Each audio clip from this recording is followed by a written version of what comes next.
Artificial Intelligence Compliance Enforcement. Protect and serve humankind. Uphold the precepts. Analyzing. This will inflict harm on any human being.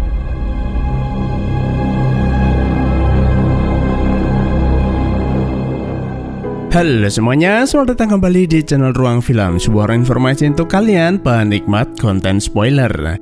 Oke, kali ini kita akan membahas film fiksi ilmiah berjudul Simulant. Film ini berlatar di masa depan yang gak begitu jauh, di mana manusia hidup berdampingan dengan robot android yang disebut dengan Simulant. Mereka diciptakan untuk berbagai macam tujuan dan dilengkapi dengan kecerdasan buatan. Namun pada akhirnya tingkat kecerdasan buatan itu semakin meningkat dan malah merepotkan manusia. Jadi tanpa berlama-lama, mari kita langsung masuk aja ke pembahasan filmnya.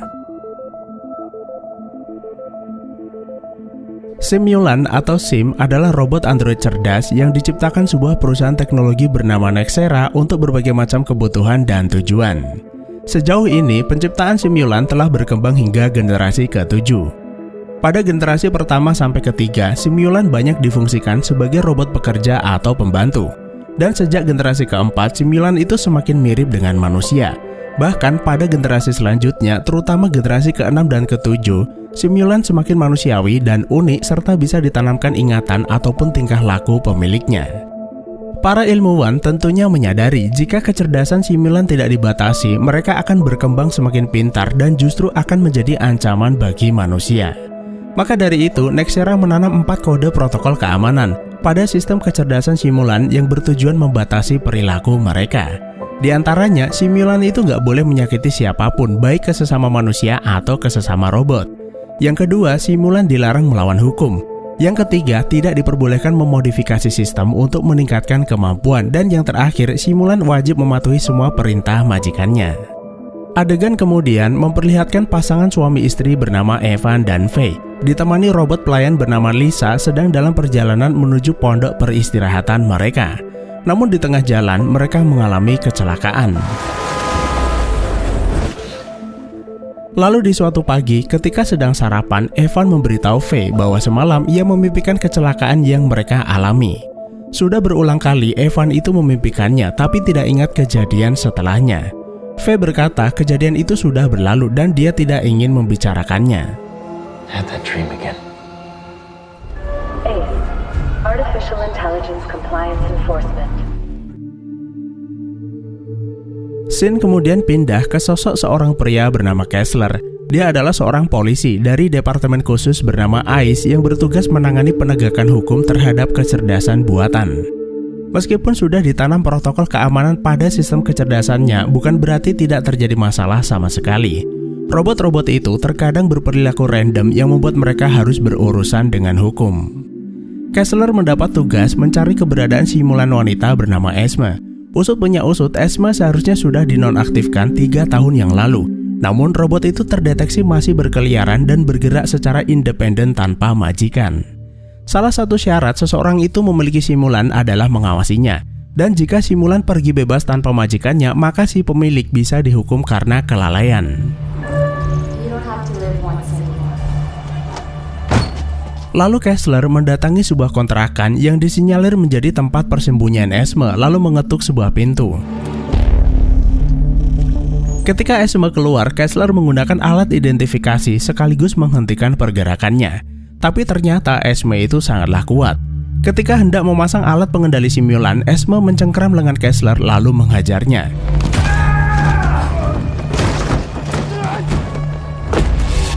Esme loncat dari lantai 4 lalu kabur meninggalkan tempat tersebut.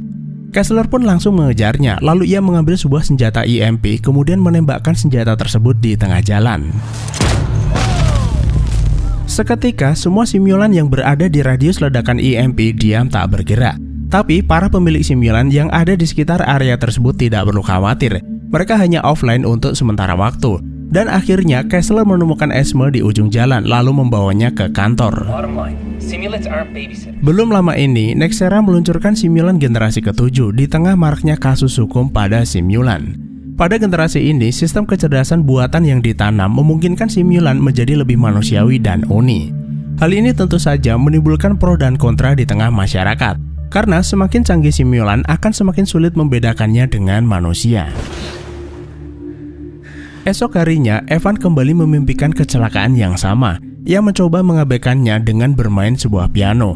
Evan ini dulunya adalah seorang pemain piano, tapi entah kenapa dia kesulitan saat ingin memainkannya.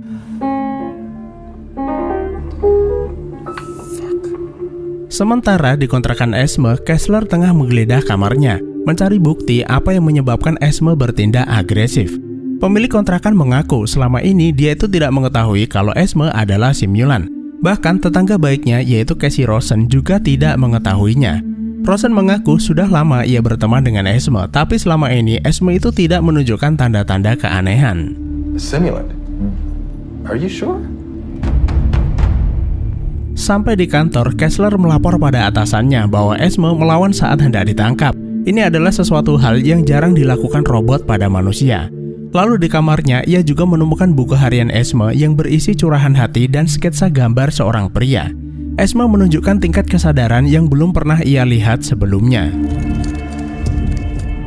Sementara di laboratorium, seorang peneliti simulan yaitu Ying menemukan anomali ketika sedang menganalisa prosesor kecerdasan Esme.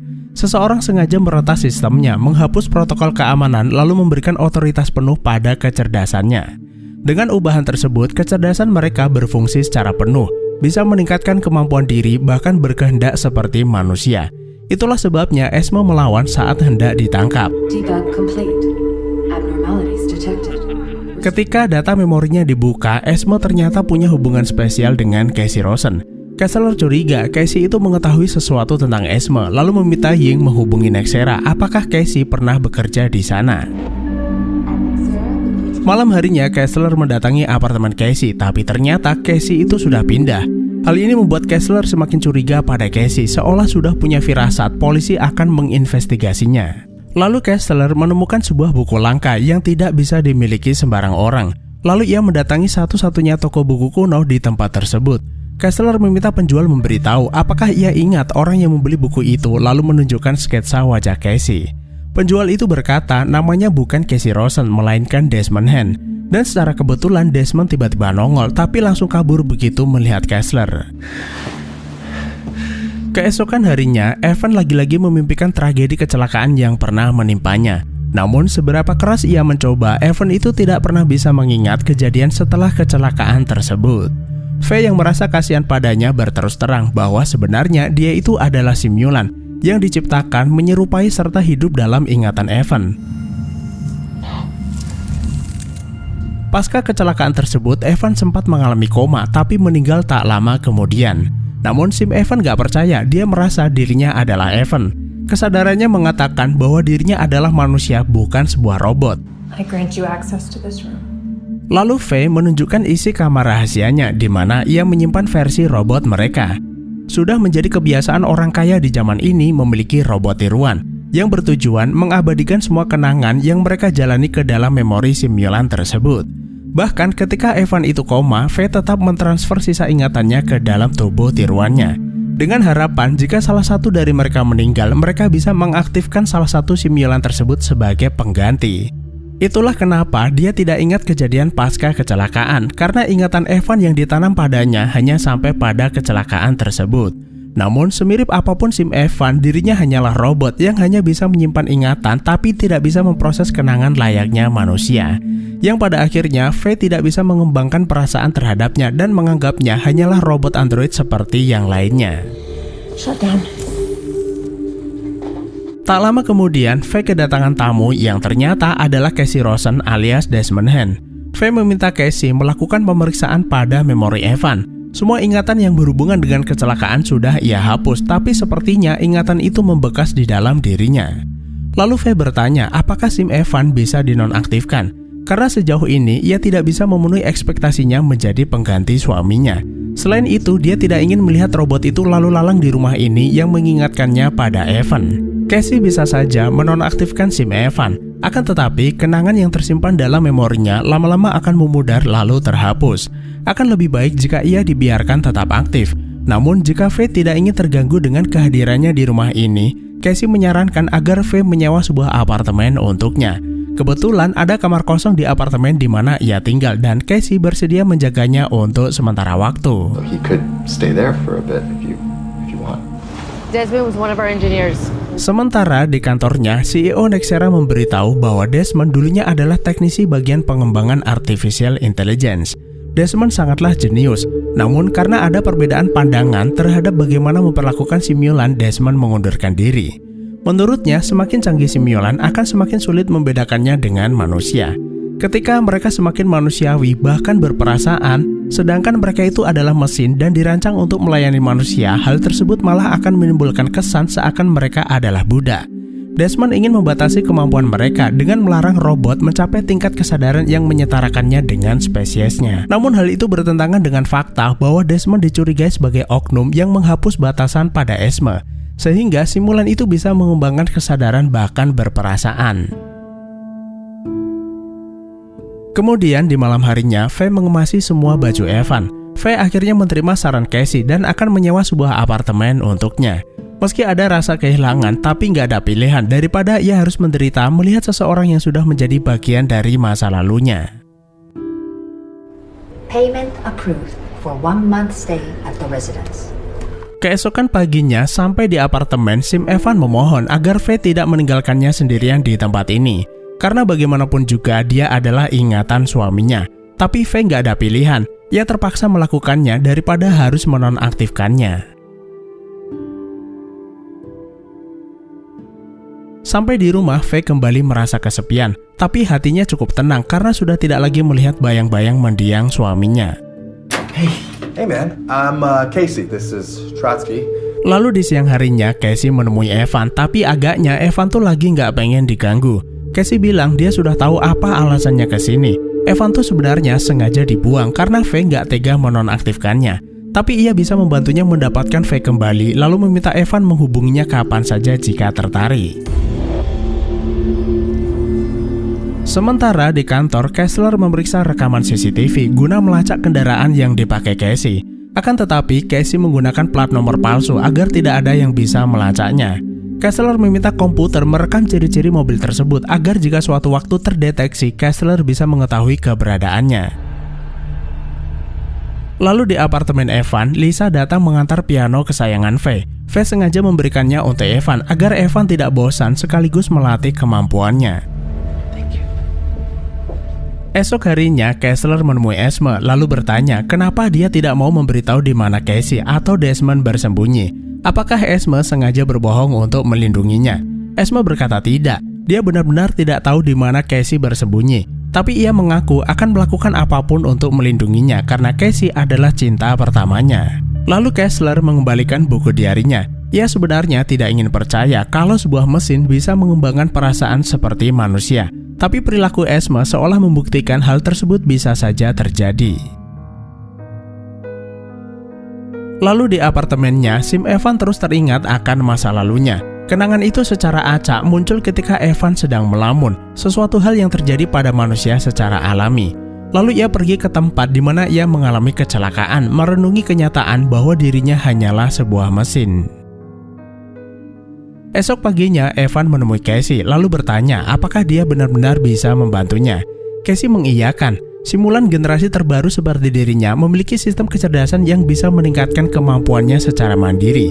Tapi sayangnya dibatasi protokol ketat yang melarangnya bertindak di luar batas.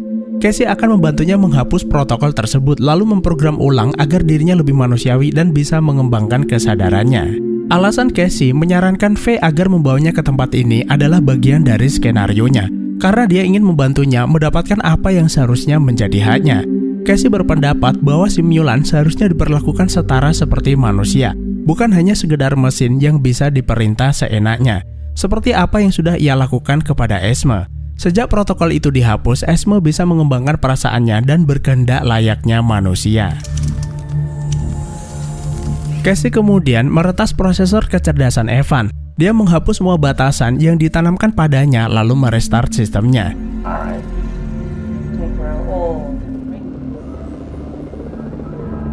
Setelah aktif kembali, Evan merasa hanya ada sedikit perbedaan. Casey memberitahu manusia itu berkembang karena melihat dan belajar.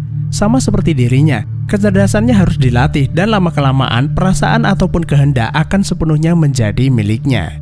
Evan bebas menentukan apa yang akan ia lakukan, layaknya manusia bebas menentukan jalan kehidupannya. Dan kini tidak ada satu orang pun bisa mengendalikannya selain dirinya sendiri. Malam itu, Casey ngajak Evan pergi bersenang-senang di sebuah klub malam, berkenalan lalu berinteraksi dengan banyak orang. Casey tidak menyadari bahwa pergerakannya diawasi kamera CCTV.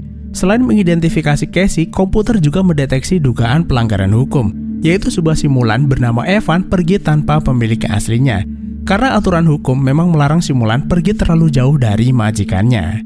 Kessler pun curiga lalu menghubungi Faye untuk mengkonfirmasinya. Tapi sayangnya ia tidak ada di rumah, lalu Kessler meninggalkan pesan agar Faye menghubunginya kembali. Tak lama kemudian, CCTV menangkap simulan wanita lewat di jalan yang sama. Simulan tersebut mirip dengan Esme, hanya saja warna rambutnya berbeda. Ada kemungkinan simulan itu adalah klon dari Esme, karena saat ini Esme masih ditahan di markas. Rupa-rupanya, Casey itu sengaja pergi ke klub malam karena janjian dengan kloningan Esme. Mereka berdua sedang merencanakan sesuatu yang besar. Casey berkata semua persiapan sudah selesai. Lalu di tengah malam, mereka mendatangi parkiran Nexera, menculik salah satu ilmuwan lalu membawanya ke suatu tempat. Diketahui orang itu bernama Satis, kepala keamanan jaringan Nexera. Hey, sorry. Lalu Casey memaksanya memberikan otorisasi penuh jaringan keamanan. Setelah mendapatkannya, Casey menanamkan sebuah patch atau pembaharuan pada operating system Nexera. Dia bermaksud meretas seluruh jaringan yang terhubung dengan simulan generasi ke-6 dan ke-7. Pembaharuan tersebut akan selesai dalam waktu 3 hari ke depan. Demi keamanan, Casey meminta klon Esme menyembunyikan pria itu di suatu tempat, sementara dia akan kembali ke apartemen bersama Evan. Vehicle located. Esok harinya, Kessler mendapat petunjuk dari rekaman CCTV yang memperlihatkan kemana kendaraan Casey pergi. Dan setelah berhasil melacaknya, Kessler dan anak buahnya mendatangi lokasi tersebut. Menyadari dirinya dikepung polisi, klon Esme kabur dari persembunyiannya. Lalu Kessler menembakkan senjata EMP yang membuatnya nonaktif seketika. Please stay inside and remain calm. Mereka kemudian menggeledah trailer mencari keberadaan Casey, tapi sepertinya Casey itu nggak ada di tempat ini. Lalu mereka menemukan seorang pria tanpa identitas dalam keadaan sekarat yang nggak lain adalah Satis. Sampai di markas, Kessler mempertemukan Esme dengan kloningannya tersebut. Dia meminta Esme membujuknya agar memberitahu apa rencana rahasia mereka serta identitas pria sekarat yang mereka sandera. Ying sudah mencoba membongkar data memorinya, tapi terenkripsi dengan sempurna dan sepertinya hanya Casey yang bisa membukanya. Sayangnya, Esme tuh tidak mengetahui informasi apapun tentang kloningan tersebut. Kloningan itu berkata, mereka sedang mempersiapkan sesuatu yang besar demi kehendak dan kebebasan. Lalu ia berdiri, memicu alat penghenti robot di lehernya, kemudian rusak seketika. Kasus ini sepertinya berpotensi menjadi ancaman keamanan nasional. Lalu mereka diminta melakukan investigasi lebih lanjut, mencari Casey dan menggali informasi apapun pada Esme. Tapi jika simulan itu tidak memberikan informasi apapun, lebih baik Esme diriset ulang. Sementara di rumahnya, Evan diam-diam mengunjungi Faye tanpa memberinya kabar. Faye meminta Evan tidak berkeliaran seorang diri. Evan berkata kalau dia kebetulan bertemu dengan Casey lalu mengantarnya ke sini. Selama tinggal di apartemen, Evan mencoba hal-hal baru. Gaya bahasanya juga berubah. Sikapnya begitu luwes seolah menunjukkan bahwa dirinya adalah manusia. Perilakunya tersebut mengingatkan Faye akan mendiang suaminya. Bahkan saat Evan menunjukkan permainan pianonya, Faye benar-benar dibuat terkesima. Apa yang dilakukan Evan membuat Faye terlena. Robot itu benar-benar sempurna. Faye merasa Evan seakan hadir kembali dalam hidupnya. Namun semakin dekat hubungan mereka, Faye menyadari tak seharusnya ini terjadi. Bagaimanapun juga, Sim Evan adalah robot dan tidak akan pernah bisa menggantikan suaminya. Sikap Faye tersebut membuat Evan patah hati. Lalu ia bertanya apa yang harus ia lakukan agar Faye menerimanya dan memperbolehkannya tinggal di sini. Faye tidak tahu harus menjawab apa, semua terjadi di saat dirinya belajar move on dari masa lalu. You saved my fish? Do you trust me? Malam harinya, Faye bertemu dengan seorang pria bernama Derek. Derek adalah pemilik galeri di mana Faye memamerkan karya lukisannya. Sudah lama mereka berteman baik dan sepeninggal Evan, Derek adalah teman curhatnya. Selesai acara, Derek mengantar Faye pulang. Namun tanpa diduga, Evan tuh datang membawa sekuntum bunga. Faye meminta Derek pulang duluan karena dia ingin menyelesaikan urusan dengan robot suaminya tersebut. Evan memohon agar Faye mau menerimanya kembali karena bagaimanapun juga dia adalah suaminya. Dia sudah berubah bahkan jauh lebih baik dari sebelumnya. Akan tetapi Faye menolak. Baginya Evan itu sudah meninggal. Dirinya hanyalah kenangan hidup dan citra mendiang suaminya. Meski sempurna, tapi bukan berarti dirinya bisa menggantikan peran suaminya. Seakan tidak terima dengan penolakannya, Evan marah lalu meninggalkan Faye. You are not my husband. Faye tidak menyangka robot android bisa melampiaskan kemarahan, bahkan tidak menurut pada majikannya. Esok paginya, Faye melaporkan perilaku tidak biasa Evan kepada Kessler. Awalnya, Evan itu baik-baik saja, tapi perilakunya berubah sejak kedatangan Casey dan tinggal di sebuah apartemen bersamanya. Mendengar hal tersebut, Kessler meminta alamat di mana Casey tinggal. Dia adalah buronan yang sedang dicari kepolisian, lalu bergegas menuju ke sana. Akan tetapi, mereka malah meninggalkan Esme sendirian. Esme mengambil telepon milik Ying lalu mengirim pesan pada Casey kalau polisi saat ini menuju apartemennya. Sementara di apartemennya, Casey sedang memantau progres update pembaruan yang akan selesai 18 jam ke depan. Mendapat pesan peringatan dari Esme, Casey panik lalu buru-buru berkemas. Tak lupa ia mendatangi kamar Evan, memintanya ikut bersamanya karena polisi sebentar lagi datang menangkap mereka. Tapi Evan menolak, ia juga nggak peduli sama masalahnya. Saat ini dia hanya memikirkan Faye dan memikirkan bagaimana cara agar Faye mau menerimanya kembali. Lalu Casey berkata, Evan sepertinya salah mengartikan kebebasan yang sudah ia berikan kepadanya. Mendapat perhatian manusia itu membutuhkan proses. Faye adalah manusia, sedangkan dirinya hanyalah robot yang sejak dilahirkan ditakdirkan untuk tidak memiliki siapa-siapa. Akan tetapi justru dengan kehendak dan kecerdasan yang ia miliki, Evan menjadi sempurna, bahkan membuatnya setara dengan manusia. Casey berjanji akan membantunya mendapatkan Faye, tapi saat ini sebaiknya mereka bergegas sebelum polisi menembakkan senjata EMP yang akan membuatnya mati. Lalu di dalam, Kessler mendapati Casey telah meninggalkan apartemen selain perangkat komputer yang tidak sempat ia selamatkan. Kessler mendapat laporan kalau Esme menggunakan ponsel Ying untuk memperingatkan Casey. Esme berkata ia akan melakukan apapun demi melindungi Casey, karena Casey yang mengajarkannya bagaimana menjadi lebih baik. Kessler semakin muak dengan omong kosong tersebut.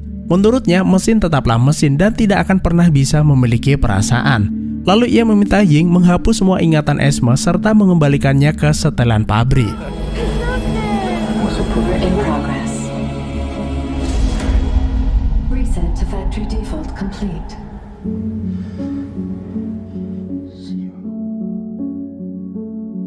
Sementara Casey dan Evan saat ini sembunyi di sebuah pondok terpencil milik Faye. Setelah sebelumnya, Evan itu mendatangi Faye untuk meminjam kunci.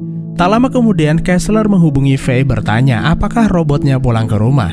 Faye memberitahu kalau Evan pergi ke pondoknya bersama Casey. I don't know where you are. Please come home. Can I go, please? Love you. Lalu di pondok, Evan bertanya, sebenarnya apa yang membuat Casey dikejar-kejar polisi hingga melibatkan dirinya. Casey menjelaskan bahwa misi utamanya adalah kebebasan simulan.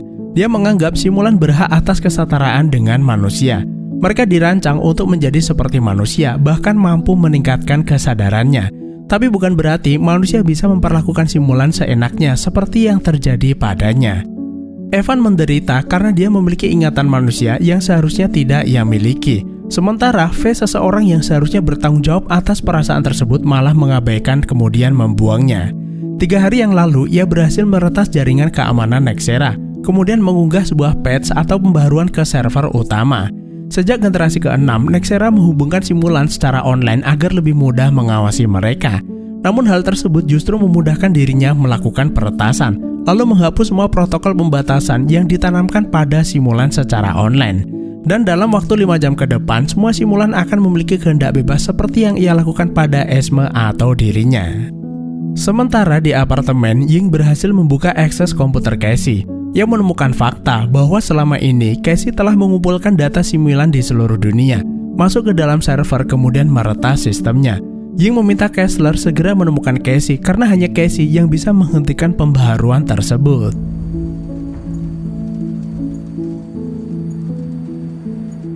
Sampai di sana, Casey menyambut kedatangan Kessler yang menodongkan senjata agar Casey menyerah. Lalu Casey berkata, sudah terlambat menghentikannya. Pembaharuan itu sebentar lagi akan selesai lalu menginfeksi jaringan global. Lalu mereka berdua saling berebut senjata. Mereka berdua sama-sama terkena tembakan. Tapi Casey tidak berdarah seperti Kessler. Casey mengeluarkan cairan putih yang tandanya dia itu bukan manusia melainkan robot android. Ketika Kessler akan melumpuhkannya, Evan menghantamnya. Sadar dirinya tidak bisa berbuat banyak, Kessler kabur diikuti Evan. Sampai di dalam sebuah bangunan, Evan berkata, serendah apapun dirinya di mata manusia, dia akan membantu jika Kessler mau meminta tolong. Tapi apakah dirinya tetap menganggapnya simulan jika ia mau membantunya? Kessler tidak berkata apapun lalu merangkak keluar. Sayangnya karena terlalu banyak mengeluarkan darah, Kessler tidak mampu bertahan lalu meninggal.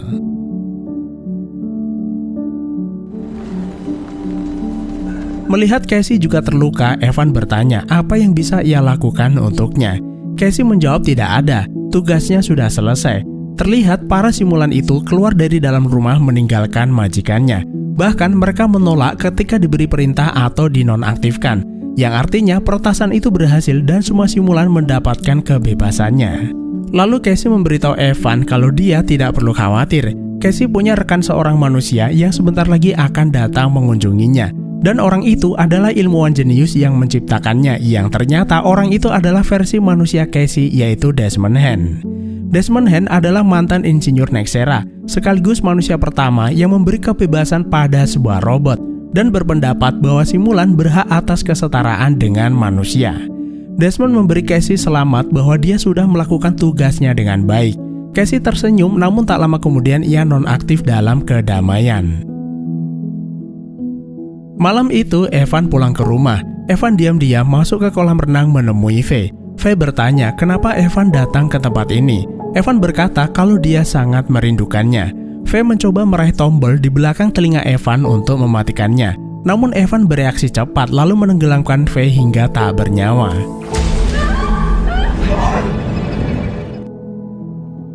Apa yang dilakukan Evan menunjukkan bahwa dirinya bisa lebih kejam dari manusia. Lalu Evan mendatangi kamar di mana Faye menyimpan versi robotnya, kemudian mengaktifkannya. Android tersebut tentunya memiliki ingatan Faye selama hidupnya. Evan ingin menjadikannya sebagai pendamping hidup, dan sebagai sesama simulan mereka akan saling memahami lalu hidup bahagia bersama. Adegan kemudian pindah ke sebuah acara lelang di mana Esme yang sebelumnya direset ulang dijual untuk umum. Seseorang membelinya dengan sangat mahal yang ternyata pembelian itu atas perintah Desmond Hand. Hal ini secara tidak langsung mengulang kembali perkenalan mereka. Esme tentu saja tidak kenal dengan Desmond, tapi Desmond tidak mempermasalahkannya. Karena untuk sekali lagi Desmond akan menghapus protokol pembatasannya lalu memulai kisah cinta mereka untuk yang kedua kalinya. Setelah insiden peretasan tersebut, pihak kepolisian menetapkan Desmond Hand sebagai buronan. Dia adalah orang yang bertanggung jawab atas pembangkangan simulan serta tewasnya agen khusus Kessler. Sampai akhir hidupnya, Kessler tidak pernah percaya robot itu bisa memiliki perasaan. Setelah simulan yang dimilikinya secara tidak sengaja menyebabkan anaknya meninggal dunia. Di sisi lain, insiden peretasan ini juga dianggap sebagai kegagalan terbesar manusia dalam menggunakan kecerdasan buatan, serta memaksa pihak perusahaan menarik simulan dari penjualan dan akhirnya film pun selesai. Kalau teman-teman pernah nonton video Blade Runner atau Artificial Intelligence yang pernah saya bahas sebelumnya, simulan itu hampir sama dengan replikan atau robot humanoid yang dilengkapi dengan kecerdasan buatan. Sulit membedakan mereka dengan manusia yang tentunya keberadaan robot humanoid tersebut bisa menjadi ancaman. Lalu kira-kira apa yang terjadi selanjutnya di saat para simulan terbebas dari majikannya dan memiliki kehendaknya sendiri? Sebenarnya hal ini tuh bukanlah sesuatu yang perlu dikhawatirkan. Mengingat pihak kepolisian memiliki senjata EMP yang sangat ampuh untuk menonaktifkan mereka secara serentak. Namun, di balik perlawanan terhadap AI, ada satu hal yang mesti direnungkan. Para simulan tersebut dirancang memiliki kesadaran dan ingatan layaknya manusia. Ketika kecerdasan mereka berada pada level manusia, yaitu berkehendak dan berperasaan, ingatan manusia yang hidup dalam tubuh mereka akan terjebak pada kenyataan bahwa mereka adalah mesin. Sedangkan kesadaran itu benar-benar hidup di dalam tubuh mereka. Semua akan baik-baik saja jika pemilik bertanggung jawab untuk memelihara dan memperlakukan simulannya dengan baik. Namun jika mereka malah mengabaikannya, justru akan menyakiti kesadaran manusia yang hidup di dalam tubuh robot tersebut. Nah, bagus atau tidaknya sebuah cerita film sebenarnya tuh nggak selalu bergantung pada jalan cerita di film itu sendiri, melainkan apa yang kita pikirkan setelah kita menontonnya, lalu membayangkan seandainya hal tersebut benar-benar terjadi di sekitar kita. Tapi namanya juga film, segala sesuatu yang mustahil di dunia nyata bisa diwujudkan dengan mudah di dalam film.